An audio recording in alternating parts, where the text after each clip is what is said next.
been 3 wins out of 3 so far for the Reds in this season's Champions League. Tonight, though, they come up against a foe that was almost perfect last season, and one that's led by a very familiar face. Xabi Alonso is at the helm of our German opponents. He's experienced some magical European nights here at Anfield as a player. How will he fare as a manager? It is Liverpool versus Bayer Leverkusen. Kick-off here at Anfield is at 8 p.m.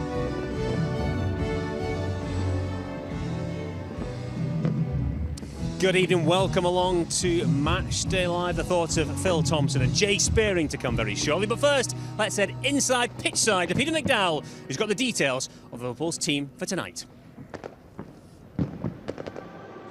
Well, it seems like 5 minutes ago, Mark, that we were stood in the tunnel celebrating that win over Brighton. It was slightly tempered by the problem that Konate suffered in that first half. He was very quick to point out that he was fine on a slot underline that yesterday, and he keeps his place in this. Also dictate the fact that Diaz and also Gakpo have their place in this starting 11 for Liverpool. Szoboszlai and Núñez are the men to drop out of the team. Let's confirm it in full for you then, and it's Kelleher in goal.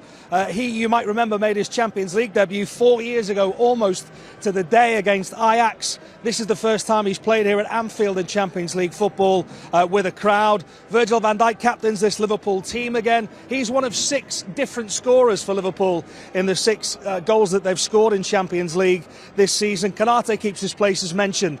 Diaz, McAllister, he's walking a bit of a tightrope, McAllister. He's a yellow card away from a Champions League ban, as is Konate. In fact, Salah with this incredible record, a goal away from 50 now in Champions League football. Curtis Jones gets a place in the side as well, well deserved after that brilliant cameo that he made during the weekend as well. Gakpo, Tsimikas, Gravenberch and Alexander-Arnold make up that 11 for Liverpool here tonight. Subs bench looks like this. Jaros on the bench, also Davis, so 2 substitute goalkeepers. Gomez, the unlucky man, after again that brilliant performance from him in the second half. Endo, who's never been on the winning side against Leverkusen of all of the time he played in Germany. Szoboszlai as well. Excuse me, who's got mixed feelings against this team. He was sent off against them in 23, scored against them in 22 though. Núñez, Robertson, Kwanzaa, Morton and Bradley make up that substitutes bench in its entirety for Liverpool. Interesting also to note that Arne Slot was saying that despite the 1 defeat that they suffered in all 53 games that they played last season, he thinks they're as good, if not better, this season, but have just been slightly unlucky with the results and probably too many draws. So a seismic test of this Liverpool progress here at Anfield tonight.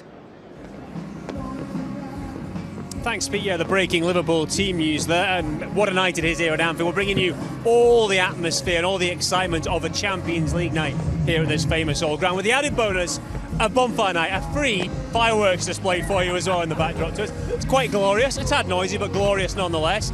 Tomo, Jay, good to have you with us for this one. It's a belter. 2 huge sides with huge quality within the ranks at the moment.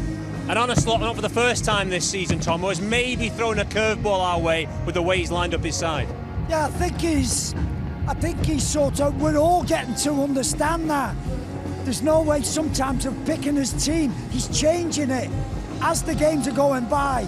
Because it may be tiredness, but he's giving us choices, isn't he? Who's going to play? Where are they going to play?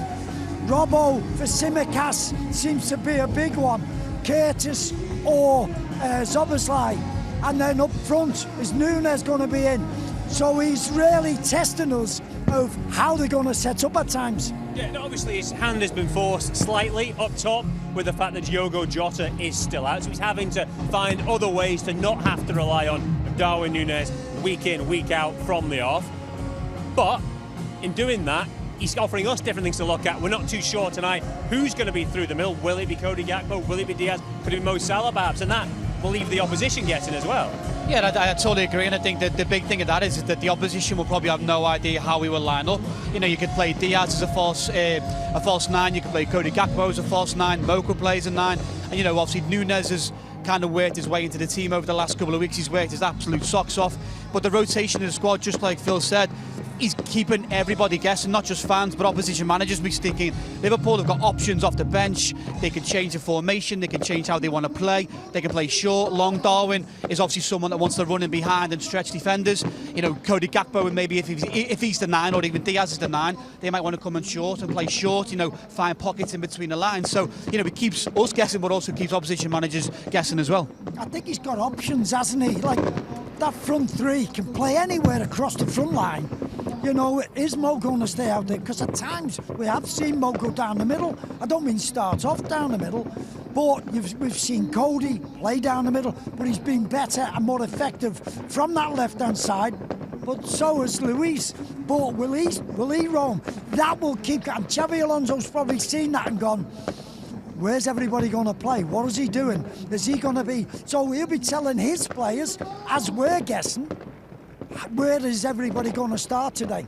We saw with the game at Brighton, Tomo, the fact that, you know, we looked at that and I was down there, the team came out, I thought, well, Cody Gakpo's going to play through the middle. That's what happened before when Jurgen was here. He's the obvious choice. Well, actually, that's not what happened. He played 2 10s. There was no forward. Made me look a little daft.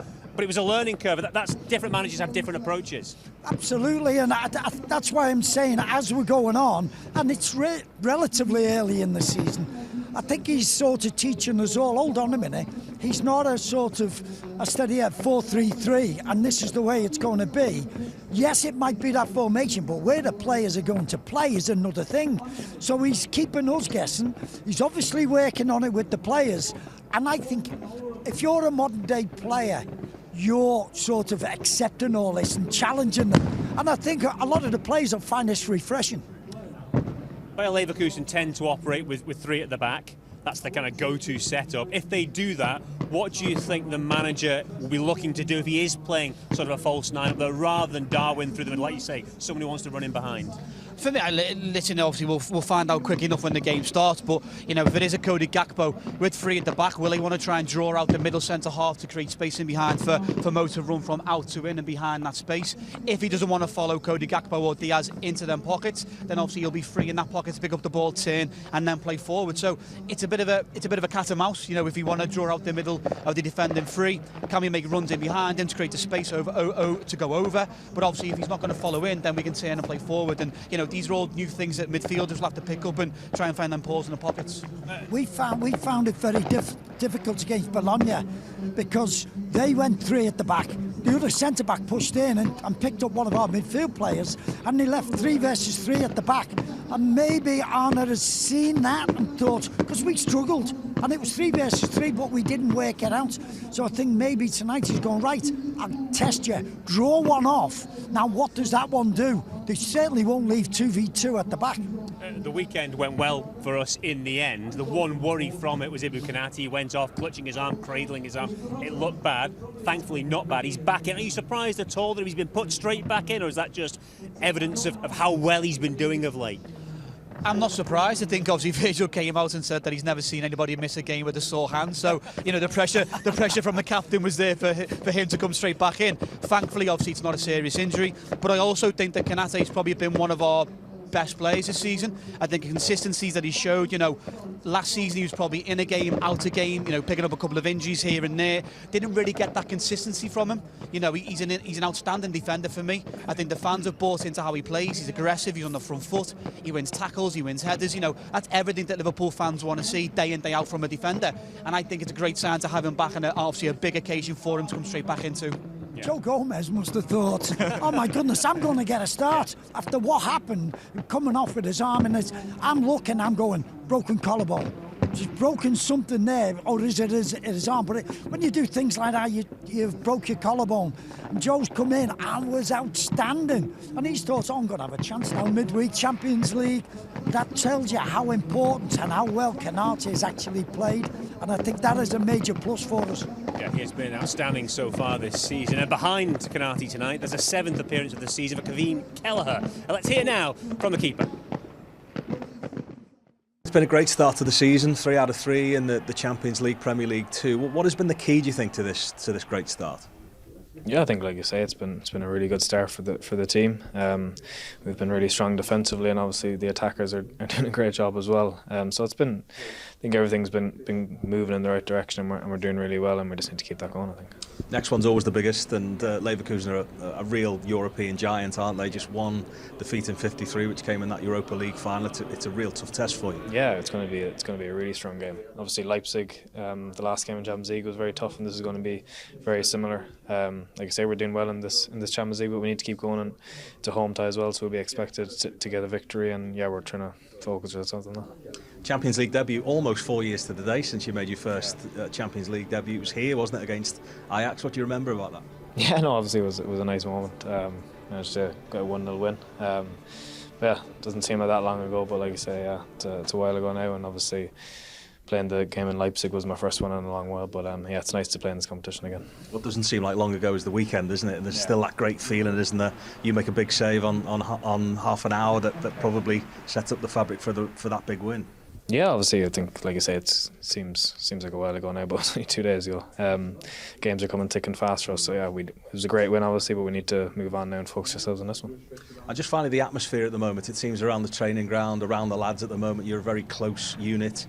Everybody's contributing off the bench as well. Would that be a fair assumption at this point? Yeah, I think so, yeah. Obviously, like you say, it's a strong, close group, and the manager has stressed the importance of us all being together, even if he's going to have to make decisions where you're not going to be maybe starting, but you need to make that impact off the bench as well, and I think everyone's bought into that, and everyone's helping.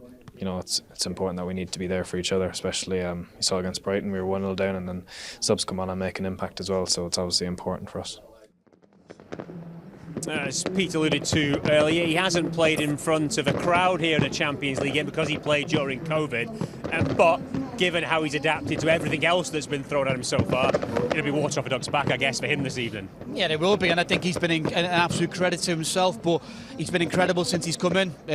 He's had to bide his time over many years now to be behind one of the best keepers in the world in Alisson, but every time he's come in, he's been absolutely brilliant for the club. He's made huge saves in big moments, and obviously he made a huge save the weekend as well. If Liverpool go in at half-time 2-0 down, it is a bit of a mountain to climb at home, but he makes that save, keeps it at 1, and then Liverpool build into the game, they get better and better, and they go on to get the 3 points, and what a huge 3 points it turned out to be as well. I always think, Tomo, that playing for a club like Liverpool, there are a couple of things you need. Obviously you need quality if you're a goalkeeper, but you also need the right temperament, and I think he's got that in spades.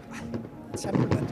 Have you ever seen a calmer goalkeeper than Kevin? Honestly, I haven't in all the years. Somebody as well has taken everything in his stride, and sometimes you look at him and you go, surely you've got to have a passionate side. So you look at ours, you look at the fella across the park who's goalkeeper for England, for goodness sake, and they're so different, but he inspires confidence, and it's one of those which playing in front of somebody like that is absolutely wonderful. Ray Clements was quite similar, and that's some sort of accolade for Kareem, but I think he's been brilliant. Why so? Besides being nice and calm, big saves at big times in a football match, which you go, that if you're the opposition, you go, that could cost us. Yeah, very calm, much like yourself, Tomo. Nice and relaxed around match situations. We just saw that save from Jorginho Rutter there, the one he made the weekend. And that's the big thing as well, isn't it? It's at a club like this, dealing with those moments, because it totally changes the complexion of the game if he doesn't make that stop, as you alluded to. 100%, I totally agree. If Brighton, like I said before, if Brighton go in at 2-0 at half-time, it's a completely different team talk for the manager. It's a different attitude from the players. It's a different mentality to think, we've got to score 2 goals and then maybe 3 to win. If he keeps it at 1-0 at half-time, makes a huge save, fantastic save as well, down to his left-hand side. The mentality of the players go in and go, listen, we get 1, we're right back into this game. And that's what he breeds the players' confidence to know. And, as a defender, Phil will know even more so than I will, to know that you have that type of keeper behind you, that, when big moments come, they can make big saves. It must breed the defenders with confidence massively. We spoke a lot, both tonight and other occasions, about the tactical nous of the manager and what he's brought to the club. What we maybe hadn't seen was one of those moments where the stadium erupts and we had a bit of old school Jurgen Anfield momentum. We got that at the weekend against Brighton to a point, Tomo. How significant do you think that was, the way that the ground, the whole fan base, the whole group within this place got together to get the result? Honest, he's heard about Anfield, he's heard about the passion, he's heard about the noise. That was his first feelings of it, because you look at all the games and it's not really had that. But when you come back a goal like that, when that first one went in, you went, this is it. And to score a second one straight away, you went, wow. And it will have been a moment. I know he spoke about it. Not only he did, Brighton's manager spoke about that intensity, not just from the players, from the fans. And it's nice for Arne to witness that. Hopefully there's going to be many, many more games like that. It's always a comeback when you feel like that. There's no better one than against Barcelona, for goodness sake. But that was the extreme. That's what this football club, this stadium can produce. Hopefully Arne will have many more of those. A special comeback and kind of capped off with a very special goal. This goal, Jay, and just to be able to have this moment of quality and a moment like this, massive for the manager, massive for this team as well this season. Absolutely huge. You know, the players at the time would have had no idea about what was going on elsewhere in the Premier League. But for me, a big part of that goal is Curtis Jones.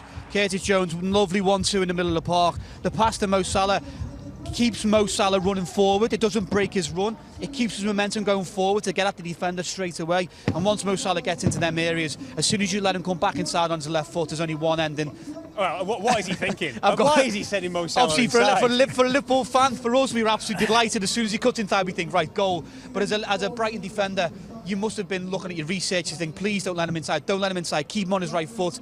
As soon as he comes in, it was inevitable that what was going to happen. The thing about it, Jay, is that they don't have time to react. The other centre-back, you have a look at the distance from the left-back to the next centre-back, and it must be about 15, 20 yards. There's a huge... And it offers Mo. As soon as he gets that and he does that, the left-back is off balance. And Mo knows exactly Shifts he's got his feet. him. And he knows he can't even get a tackle in. And there's nobody inside him, and he's hit it. Listen, Mo has had other chances like that, and he's not really caught them. That you just felt was absolutely perfect for him. And everything worked. But I've got to congratulate Curtis. The change that he does, and when you're watching and you try and analyse, you go, Curtis, get Curtis on, because we need somebody between the lines who can go forward quickly. We weren't doing that in the first half. He brought that to our game. Yeah, certainly did.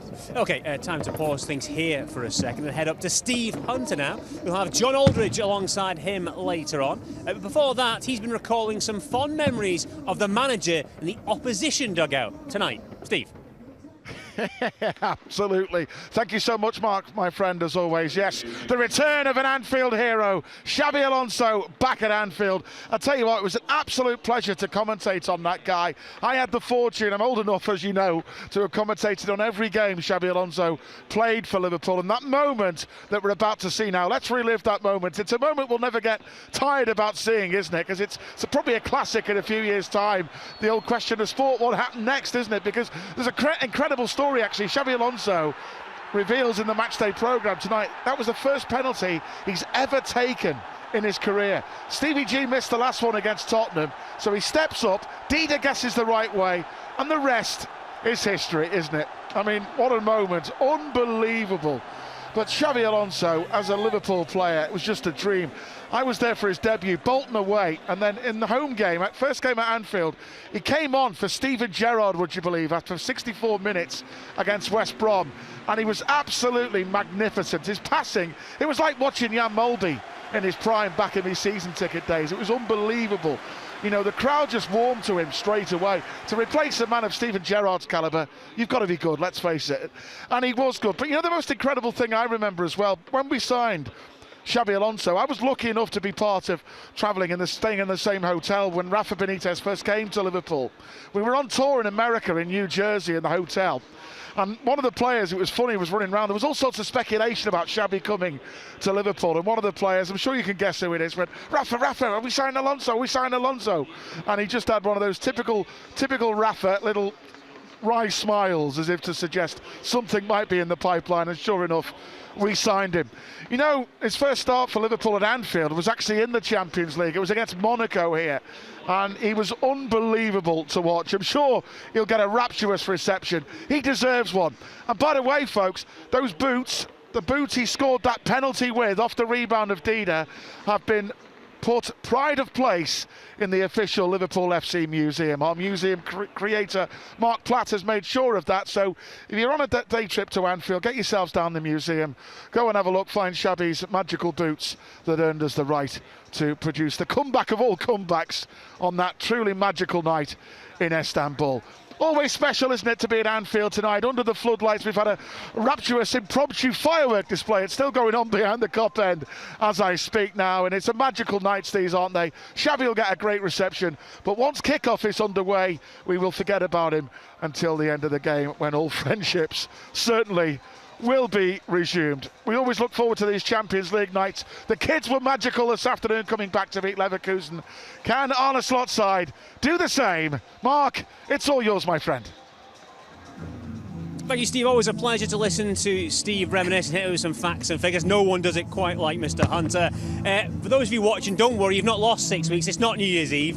It does feel like it behind me. I keep expecting Auld Lang Syne to break out, but it's bonfire night. Just calm yourself down. It's time now for us to leave our viewers on social media. If you are watching this and you aren't yet a subscriber to LFC TV, then you can find the details on how to sign up online at liverpoolfc.com/watch. Coming up in the rest of our pre-match show, we'll look ahead to the game with both managers in the pre-match press conferences. And as mentioned, John Aldridge will be on the mic alongside Steve Hunter for commentary at just before 8. Then after full time, we are with you until 11 o'clock to look back at tonight's game. That post-match show will also be available to listen to in the reaction later on the club's official podcast platform. You can watch the full game on LFC TV again from midnight tonight. OK, well, Liverpool have never lost to a German side at Anfield in Europe. They've also never had Xabi Alonso in the opposition dugout. We'll hear from him after the break.